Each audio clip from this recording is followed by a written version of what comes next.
7 soldados y un civil resultaron muertos en un operativo en Culiacán, en el estado de Sinaloa, en México. Buscaban capturar a Ovidio Guzmán, uno de los hijos del narcotraficante Joaquín Chapo Guzmán. Pero se toparon con una violenta respuesta del cártel que convirtió a la ciudad en una zona de guerra.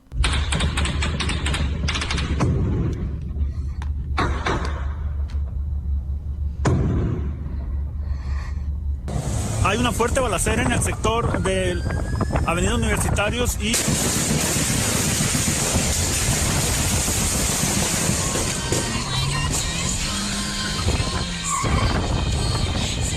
Ovidio Guzmán fue detenido a pesar de los contratiempos. Sin embargo, para calmar las aguas, el gobierno de Andrés Manuel López Obrador decidió liberarlo una vez más. Esta decisión se tomó para proteger a los ciudadanos. Es que no se puede apagar el fuego con el fuego. Esa es la diferencia de esta estrategia con relación a lo que han hecho los anteriores gobiernos. Nosotros no queremos muertos, no queremos la guerra. Esto les cuesta trabajo entenderlo a muchos, pero la estrategia que se estaba aplicando anteriormente convirtió al país en un cementerio. Los hijos del Chapo son quienes lideran el cártel de Sinaloa desde que su padre fue encarcelado en 2016. Guzmán está preso y condenado a cadena perpetua en Estados Unidos, a donde se lo extraditó en 2017. ¿Significa esto una derrota para el gobierno izquierdista de López Obrador? Bueno, lo hablamos a partir de ahora con Carlos Moreira, politólogo uruguayo radicado en México. Carlos, ¿qué tal? Un gusto saludarte. ¿Cómo estás? Hola Romina, ¿qué tal? Buenos días. Bueno, Carlos, a ver, este acontecimiento fue la semana pasada, sin embargo, ha tenido sus repercusiones, ¿no?, en los últimos días. Empecemos por aclarar si te parece que el estado de Sinaloa es feudo del cártel del Chapo Guzmán, ¿no? ¿En esas zonas los narcos siguen teniendo, digamos, más poder que el Estado? Sí, efectivamente, es un territorio dominado por el cartel que se hace fuerte especialmente en Culiacán, que es la capital del estado, y las sierras aledañas. Desde Culiacán puede verse las sierras, el municipio de Badiraguato, que es la cuna de no solo del Chapo Guzmán, sino de muchos otros narcos. Incluso no solo Culiacán, sino también presencia en otras ciudades del estado como Mazatlán, Los Mochis o El Fuerte. Yo creo que en Sinaloa es un estado dentro del estado. Uh-huh. ¿A ese punto llega el poder de los narcos hoy en día? Sí, porque no es solamente el aspecto militar, es decir, que el Estado mexicano está cuestionado en su monopolio o la posibilidad del monopolio del ejercicio de la fuerza, sino que también hay un aspecto importante que es la actividad económica del narco en Sinaloa y el desarrollo hasta de políticas sociales, es decir, que hasta hay un protoestado de bienestar en el estado de Sinaloa que depende de las políticas del narco y donde ellos basan parte de su legitimidad. Claro. Te iba a preguntar de eso. A ver, el cártel de Sinaloa supo ser de los más poderosos del mundo, ¿no? A casi 3 años de lo que fue la captura del Chapo Guzmán, ¿qué estatus tiene ahora como tal el cártel? Sigue siendo un cártel importante, pero no es el más fuerte. Nunca se destacó por ser el cártel más violento o cruel en el uso de la violencia, pero bueno, sigue siendo todavía un cártel importante. Tiene presencia en aproximadamente el 60% del territorio mexicano y además controla 2 pasos importantes de la droga hacia Estados Unidos, como son Tijuana y Ciudad Juárez. Uh-huh. Es decir, no es el cártel más importante, no es el cártel más fuerte ni más violento, pero sigue siendo un cártel importante todavía. Uh-huh. Carlos, vayamos, si te parece, a lo que ocurrió como tal la semana pasada. ¿Sorprendió este nivel de caos o es otra mancha más a la guerra contra las drogas? No, mira, sí, sorprendió. En esa misma semana habían ocurrido 2 hechos de alto impacto. En Aguililla, Michoacán, en una emboscada de los narcos, 13 policías fueron asesinados. Y en Iguala, Guerrero, todo en esa misma semana, en un hecho donde estuvo involucrado el ejército, murieron 14 civiles, presuntamente sicarios, y un soldado. Lo que pasa es que lo que pasó en Culiacán es absolutamente inédito y emblemático por lo siguiente. Uno, por el poder de fuego que mostraron tener estas bandas criminales con armas de guerra capaces de atacar helicópteros o vehículos blindados. Además, no olvidemos que lograron liberar más de 50 presos del penal local. Uh-huh. Y en segundo lugar, ¿por qué tan emblemático? Por el papel que jugaron las redes sociales. Durante casi 5 horas fueron, mal o bien, el único canal de información que tuvo la opinión pública sobre lo que estaba sucediendo. Y claro, como tú decías, el tercer punto que lo hace tan emblemático es por la capitulación del Estado, que fue tan visible, quizás ocurrió en otros casos, pero nunca tan visible como ahora, entregando al jefe narco de luego que ya lo tenían detenido. Claro.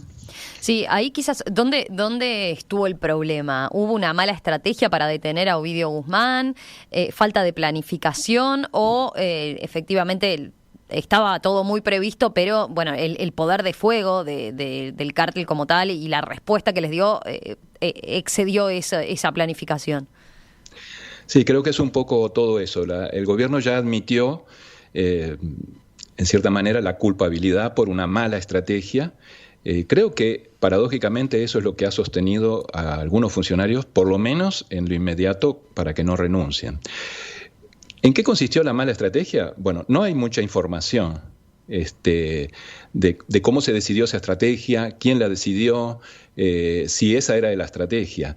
Pero lo que está claro es que se subvaloró al principal oponente. Uh-huh. Es decir, no sabemos si había información del poder de fuego o no, eso es parte de lo que nos falta saber, pero sí se lo subvaloró evidentemente, ¿no?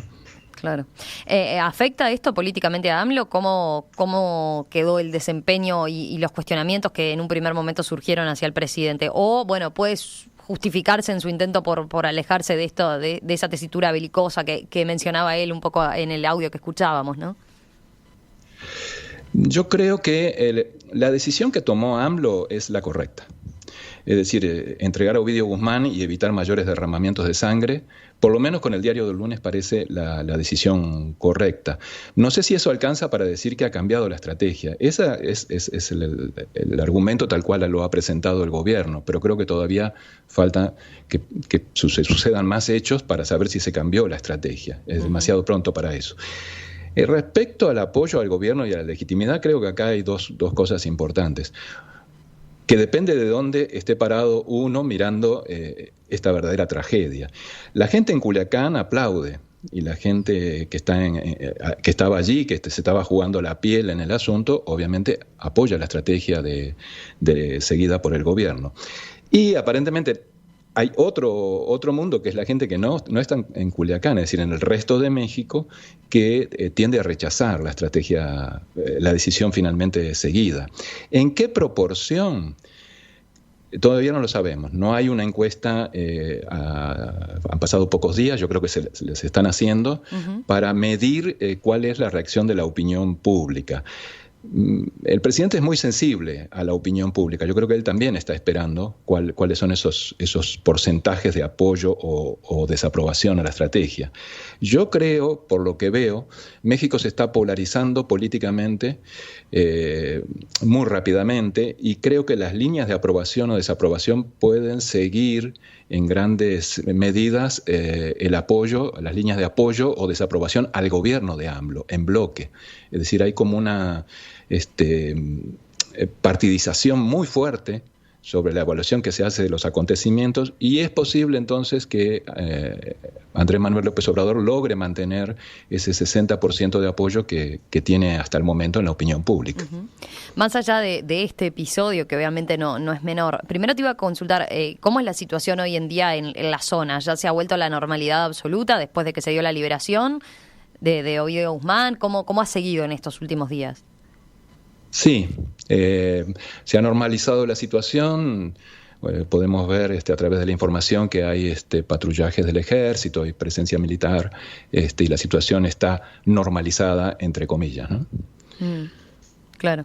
Y después, ¿qué evaluación haces de cómo le ha ido hasta ahora al presidente en lo que es el combate al narcotráfico más en general, no más allá de este episodio? Decías, no se puede hablar de un cambio en la estrategia, pero en saldo todavía no ha tenido grandes logros. No, le ha ido mal. Cada vez que nos comunicamos decimos que este va a ser el año más violento de México y lamentablemente lo tengo que volver a reiterar. Este va a ser el año más violento en la historia de México. Solo un dato, cuando asumió López Obrador, el 1 de diciembre del 2018, hace apenas 10, 11 meses, ocurrían 90 homicidios por día. Y hoy esa cifra ya está en 99 homicidios por día. Es decir, ha habido un incremento del 10% en la cantidad de homicidios. Entonces, le ha ido mal. Los resultados lo muestran, digamos. Uh-huh. Y no hay perspectiva de que esto cambie, ¿no? Decís, seguimos hablando de la violencia y solo en una línea ascendente, ¿no? Exactamente. Obviamente este es un problema que no se soluciona de un día para el otro, es un problema complejo, es un problema que requiere medidas de corto, mediano y largo plazo.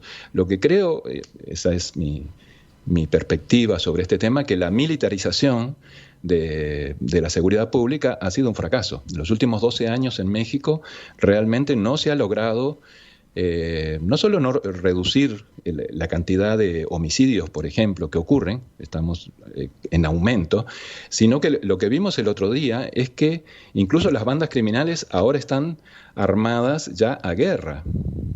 Uh-huh. Entonces, sacar el ejército y luchar contra otro oponente que también está armado a guerra en espacios urbanos, civiles, donde eso es un fracaso. Sí, es claro. Una mala estrategia. El desarme, vos decís, la estrategia en los años anteriores fue mala, pero ahora hacer ese marcha atrás y cambiar la estrategia tampoco es sencillo, entonces. Porque tampoco eso, recordemos, es un poco la línea que buscaba AMLO, ¿no? Así es, tampoco es sencillo porque justamente la militarización del tema de la seguridad incluso ha llevado a que al otro oponente también ahora es un oponente prácticamente con armas militares. Fíjate que una de las primeras cosas que hizo el presidente Andrés Manuel López Obrador es llamar a Trump y pedirle por favor que controlen la frontera y que no dejen pasar más armas, porque el 80% de las armas que se vieron el otro día en Culiacán tienen origen en Estados Unidos. Entonces, realmente ahí eso creo que forma parte de las medidas de corto plazo que hay que implementar. El control del el traslado de las armas a través de la frontera con Estados Unidos. Claro. Carlos Moreira, politólogo uruguayo radicado en México. Carlos, como siempre, un gusto hablar contigo y muchísimas gracias por atendernos esta mañana. Muchas gracias, mucha suerte el domingo en la transmisión y un abrazo. Gracias. Un abrazo, Carlos.